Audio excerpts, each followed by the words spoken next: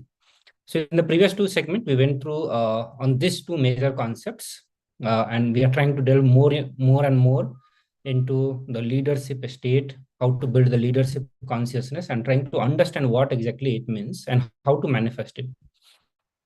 So today in the whole day session, we are going to looking from the different aspects, from the different angle, so that we start manifesting, we start imbibing the leadership quality within us, and we manifest what we want in our life. So let's start the session for today. So in this segment, we are going to be focusing on the productivity. What exactly productivity means in all the workplaces. Okay, all of us have been into the various companies or in the various workplaces. And in every workplace, it's very common terminology that we used about the productivity, what productivity means. So we are going to learn exactly what productivity means and what productivity is not, and how to become productive, and what is so how to increase the productivity rather than being more interested in learning what productivity is.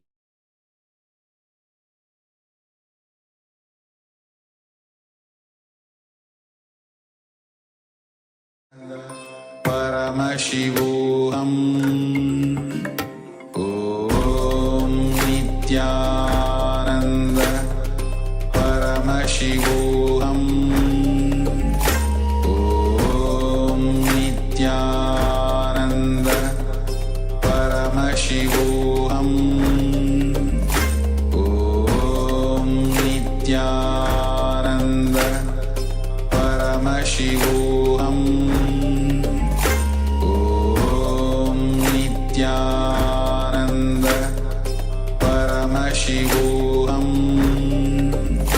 Om Nithyananda Paramashivoham Om Nithyananda Paramashivoham Om Nithyananda Paramashivoham Om Nithyananda Paramashivoham Om Nithyananda Paramashivoham Om Nithyananda Paramashivoham Om Nithyananda Paramashivoham Om Nithyananda Paramashivoham Om Nithyananda Paramashivoham Om Nithyananda Paramashivoham Om Nithyananda Paramashivoham Om Nithyananda Paramashivoham Om Nithyananda Paramashivoham Om Nithyananda Paramashivoham Om Nithyananda Paramashivoham Om Nithyananda Paramashivoham Om Nithyananda Paramashivoham Om